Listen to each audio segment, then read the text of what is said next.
So welcome everyone. Thank you so much for joining us today from wherever you happen to be. My name is Elaine Yong. I'm honored to be moderating today's special session entitled The Logan Boulet Effect with Toby and Bernie Boulet, parents of Logan Boulet.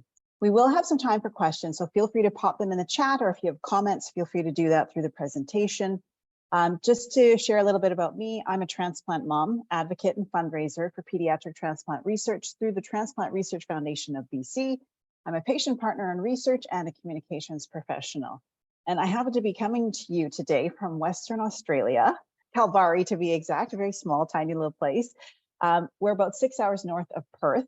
And it is practice here to do what they call a welcome to country. It's very similar to our Indigenous land acknowledgements in Canada, where I am from. So I'd like to honor that. And I would like to recognize and acknowledge the Nanda people as the traditional custodians of Kalbarri and Kalbarri National Park.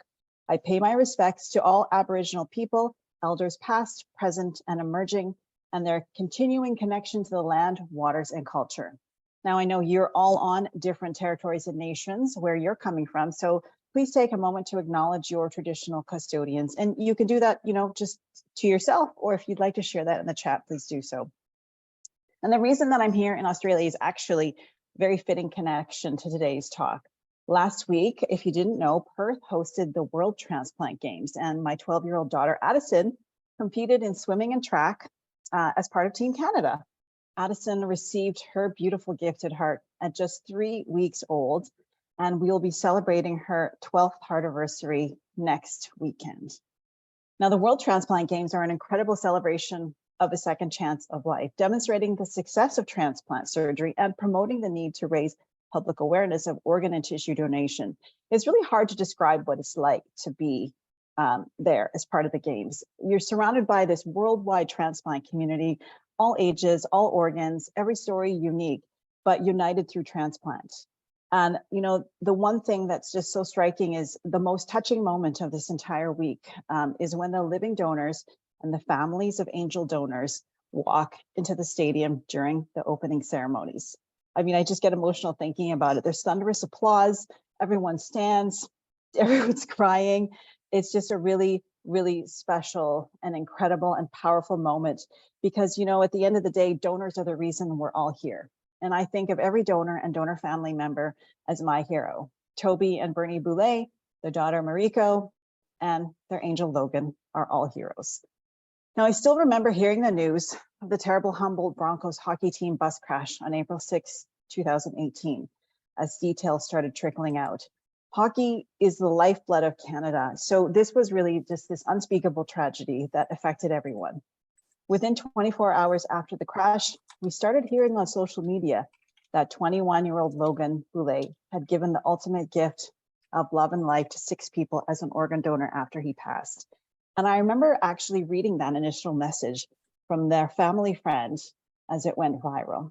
And I just remember seeing that, and it brought me to tears. And really, the amazing thing was that was just the beginning of what is now known as the Logan Boulet effect. That initial message went viral, blazing around the world through social media. People were inspired and moved to take action in honor of Logan and the Broncos players. More than 150,000 Canadians registered to be organ and tissue donors in the weeks following the tragedy. Now, I was fortunate to first meet Toby and Bernie a year later, April 2019, at a special event in our nation's capital to commemorate Green Shirt Day, which is now marked on April 7th every year, the anniversary of Logan's passing and organ donation date. And every time I've had the opportunity to connect with them, I'm awed by their graciousness, their kindness, and warmth. The Boulets have become committed advocates for organ and tissue donor awareness and registration, participating in hundreds, literally hundreds of media interviews across North America, and they've spoken at more than 100 different events. It has been 5 years since that day. I know it never gets easier for them to share Logan's story. Now, before Toby and Bernie Boulet join us, here is more on the incredible legacy of Logan Boulet.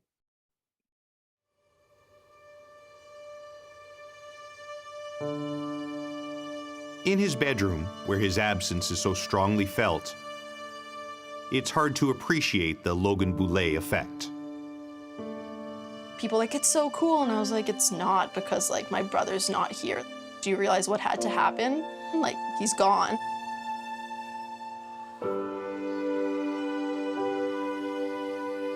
But as time comes along, I kind of realize like the magnitude and how it's impacted so many people.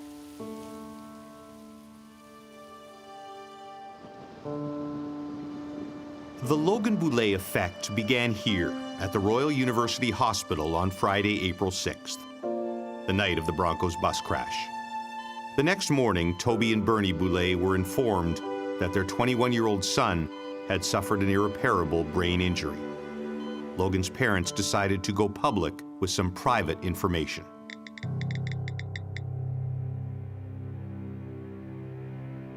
Our friend Neil Longevin, Logan's godfather, we texted Neil stuff, put something on Facebook because people would want information, right?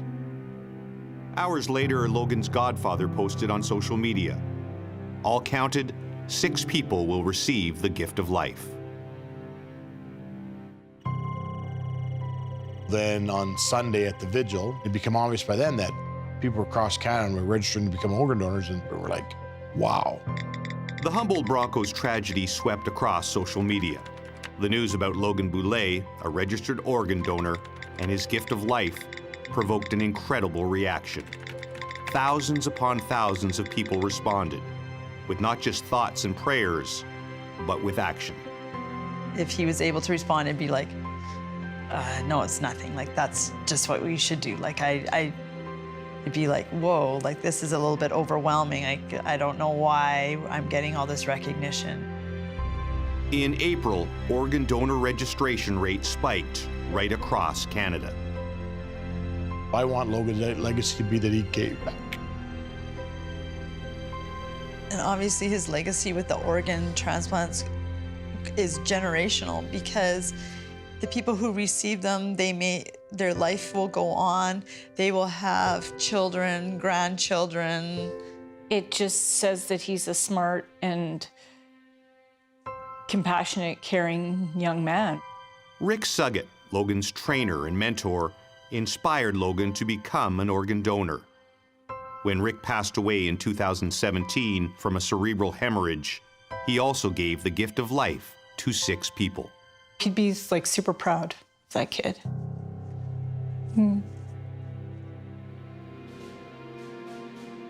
It's a cool August night in Lethbridge, Alberta, Logan's hometown. A crowd has gathered at City Hall. Alex Halverson. Kayla Alch. Jordan Calladine. Brendan Harper. Doug Hopkins. Michael Grant.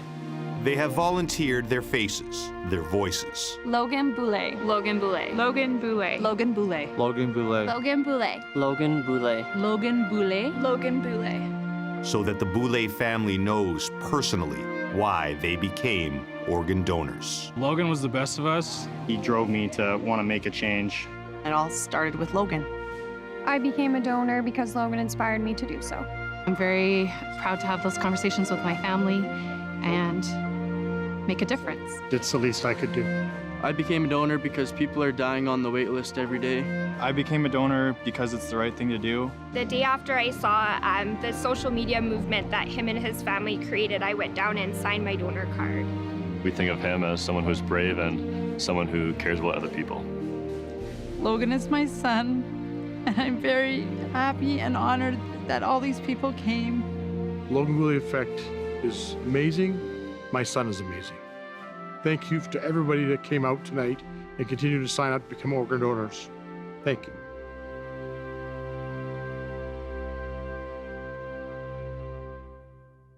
Good morning. I hope you can see us, and thank you very much for allowing us to be part of the Pediatric Transplant Conference. We're always excited and anxious to speak about Logan, and every time we speak is a different topic. So we have to write this and have discussions about it and get it ready to go.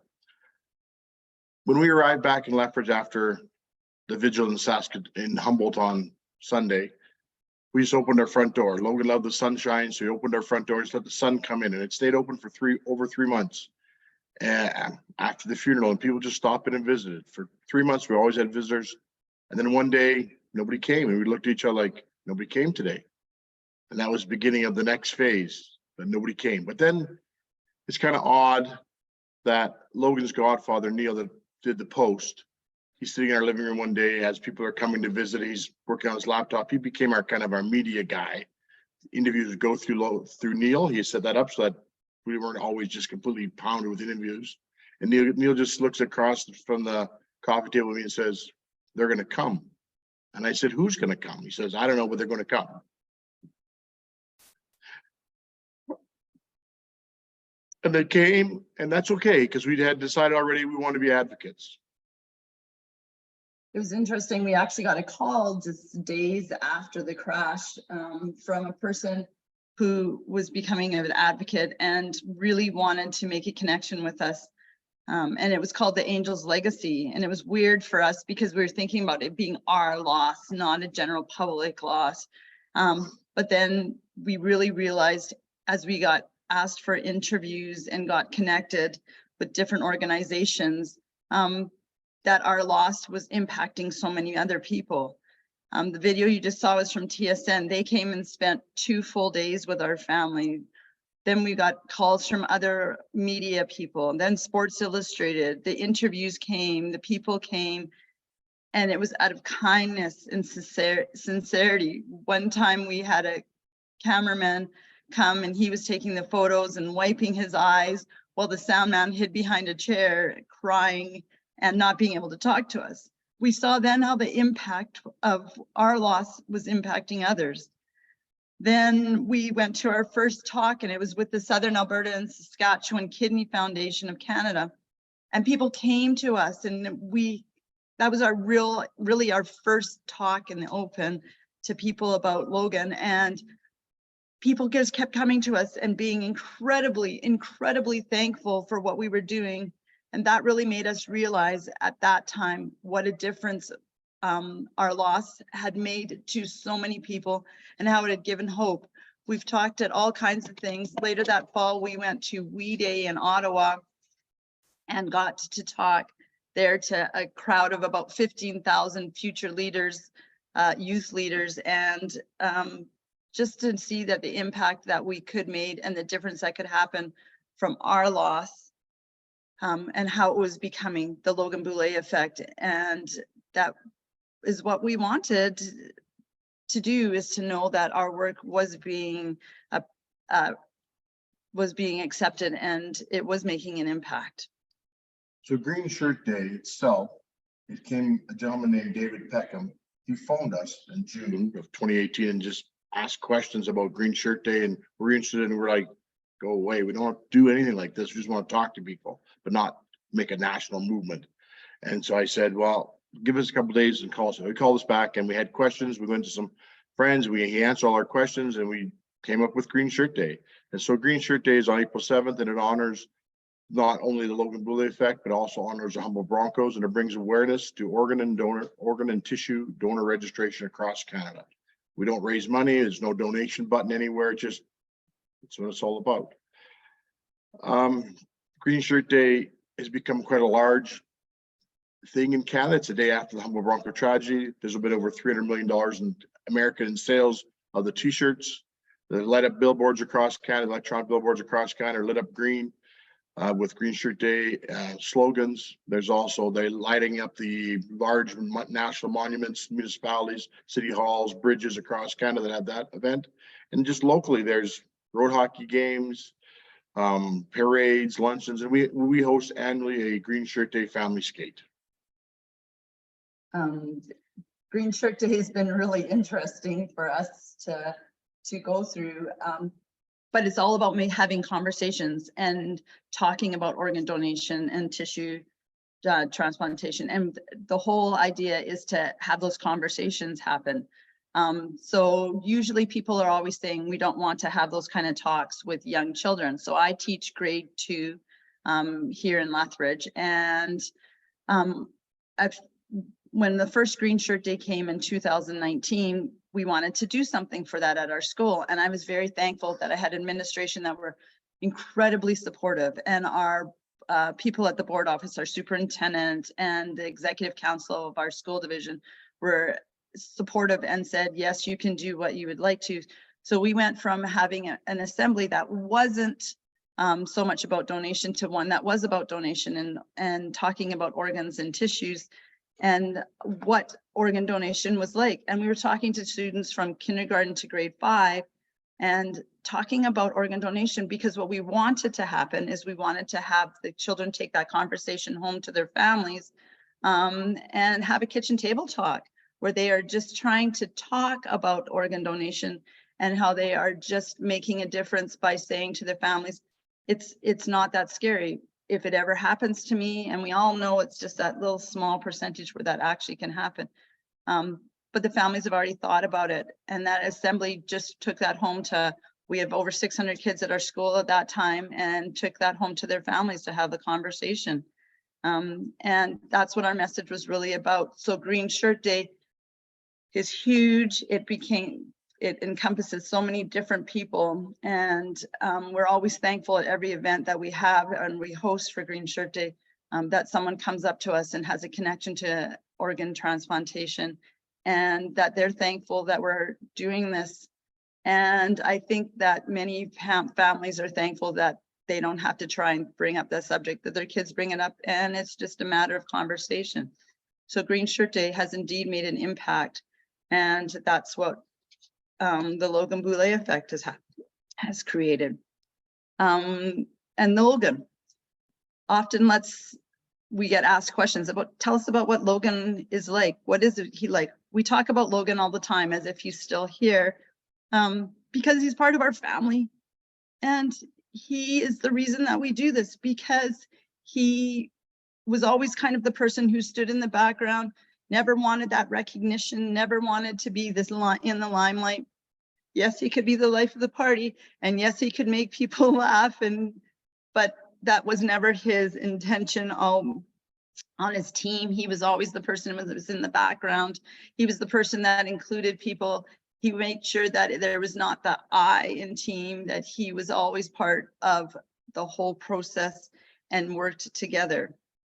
But he was more than a hockey player. He loved adventures. He loved to travel. He loved food, not only to create it, but to consume it. He loved food. Traveling was something our family had always done. In May of 2017, Logan and Mariko had the opportunity to travel to France to visit a cousin, and went to Brussels, and they ate fries and pancakes and as many of chocolate croissants as they could consume, and beer also. He loved to have adventures in our backyards. We're very fortunate where we live. We're on a green space out behind us, and he would go out and roam the coulees with himself or his friends, whether it was in the summer or the winter, and being able to go sledding. He enjoyed art. He and his aunt went through a couple museums while they were in Paris, and were left behind by the other people because he was so intrigued by it. He enjoyed history and music and archaeology. He always said if his NHL career didn't work out, he'd be an archaeologist like Indiana Jones. Not sure that he really understood what that all entailed, but that was something that was near and dear to him.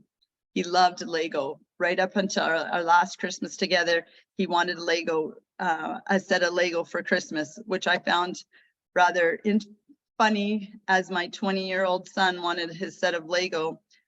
So we continue to have that tradition, and I buy him Lego every year for Christmas. And we try to put it together on April 7th, and we've been fortunate enough that it's been warm enough that we've been able to sit with Logan at the cemetery and put the Lego together. Lego was always something that intrigued Logan, and he loved the whole idea of putting things together and taking them apart. He was that glue guy that always included people. He'd go pick up people to come to a gathering if they didn't have a ride. He would go and make sure that the person who was on the outside got to be part of the group and the friends.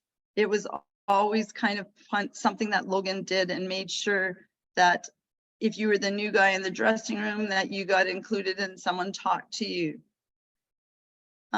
Post-hockey, Logan wanted to be a teacher. He was coming back to Lethbridge to go to university. His idea was to give back through coaching, through teaching. He appreciated all of the hours and hours that other people had given him, and he wanted to give that back. He knew that by teaching, that would give him the opportunity to touch many people and to give him the opportunity to coach. And in the end, Logan got to give back. He got to make that difference. He got to leave a legacy, and he got to make sure that other people would benefit from what he did and his actions. We all want to give back. We all want to make an impact. Logan made an impact in life by being a kind person, a giving leader, being an accepting friend to many, and becoming a registered organ donor. His impact in death has become inspirational to millions of people. Yet his message remains the same: be kind, give back, accept people for who they are, and register to save a life. The Logan Boulet, I'll just give some stats quickly here, just so we understand a little bit more. The Logan Boulet effect, along with Green Shirt Day, has both inspired and pushed Saskatchewan and other provinces to create an online registry. Alberta to implement Bill 205, which is to create mandatory referral from before, which was like they may refer at the time of a death. Nova Scotia was the first province state to adopt presumed consent. The doctor in Logan's bedside was the lead doctor in Nova Scotia. Ontario, the largest province in Canada, has proclaimed April 7th in perpetuity. Cities and towns and villages across Canada into the United States have annually proclaimed, and some have done in perpetuity, the Green Shirt Day effect, and Logan Green Shirt Day every year on April 7th. Winnipeg, the capital city of Manitoba, another province, gave us the key to the city last year. In our hometown, Logan, the old Adams Arena, which Logan loved, has been renamed the Logan Boulet Arena. Bernie. We often talked as a family about what it would be like at any time, and that we always talked about doing the right thing. Well, the right thing at that time in that hospital of the crash and finding out that Logan was not going to survive his injuries, the right thing was to become an organ donor. It started with Rick Suggett, who was Logan's trainer and fitness coach and mentor.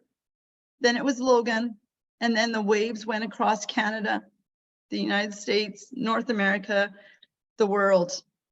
But it goes much further than that. And as many of you are, as all of you know that are here today, getting a transplant has a huge impact on the recipient and their family and their friends and their community. We know that the ripple effect goes forward for generations, and it reaches far beyond us. Thank you so much for having us here today. Thank you for listening to us, and we wish you all well in your journey with organ donation and recovery. Thank you. Oh, thank you, Bernie and Toby, for the beautiful words. And, you know, it's just not enough time to really share the impact of the Logan Boulet effect. I urge all of you who haven't watched it yet to watch the Sports Illustrated documentary.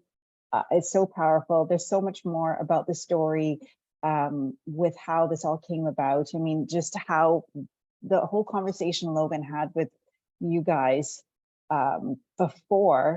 after Rick Suggett's organ donation, you know, that whole story, you haven't been able, there's no time to get into the details, but you know, this was a kid who was committed to organ donation and made that very clear to his parents in a difficult conversation. So I think, you know, that's just the real message here, is just the power of one person. And so thank you so much for sharing. It's always just incredible to hear, even though I do know the story. I learned something new, like the Lego thing. I had no idea. So we do have a couple of slides with some information, I think. Is that what we're sharing right now? Should we go to the next slide?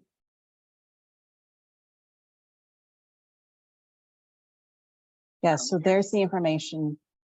Is there their website? Is the website on there? greenshirtday.ca, if I remember correctly. That's just greenshirtday.ca, yes.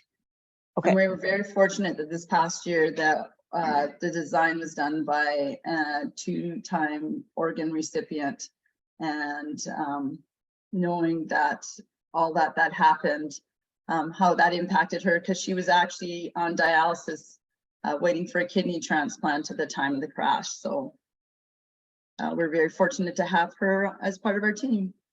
Logan loves Sidney Crosby. We used to have a t-shirt that had Sidney Cowsby. It's a cow's ice cream, a cow. And so she took the triangle of the Penguins. You know, if anybody here cheers the Pittsburgh Penguins, there's a black triangle of the Penguins. And she took that and designed Logan the just shirt this year. It's pretty cool. I love it. That's very cool. Now, we do have a couple of questions. The first one is, what do you think is the best way for organ transplant recipients to honor their donors? Just lead a good life and just be caring individual and be thankful. Thank the person who opens the door. Thank the server who serves you a meal. Thank your person who cleans your hotel room if you're on the road. Just be nice to people. Just be thankful. We've received a couple letters. We've not written back yet. That'll happen soon. But just be a thankful person. And to share your story. I think that stories are something that is a huge impact on other people. And to know that it actually makes a difference. We get asked odd questions like, the doctors are not going to try to save me if I'm in a situation like that. They're going to just want me to be a transplant donor. And we say, no, that's not what doctors will do. They will work and do everything they possibly can. But by sharing stories, people know the impact that organ donation does make and what a difference it can be for people and their families. So I think sharing your story is super important and having conversations. Thank you. There is one last question, but we are out of time. And it sounds like from what you just said, you did receive a couple of letters, but from your recipients, Logan's recipients, but you haven't connected with them. So, okay. So that answers that question. Thank you again for being so generous with your time and for sharing Logan with the world. And for those of you who are continuing on with the conference, the next session is on genetic testing before and after transplant with Dr. Tabra Ziani. Thank you again, everyone. And thank you so much to Bernie and Toby. Thank you, Elaine. Thank you. Thank you. Joseph, for asking us to come on the conference.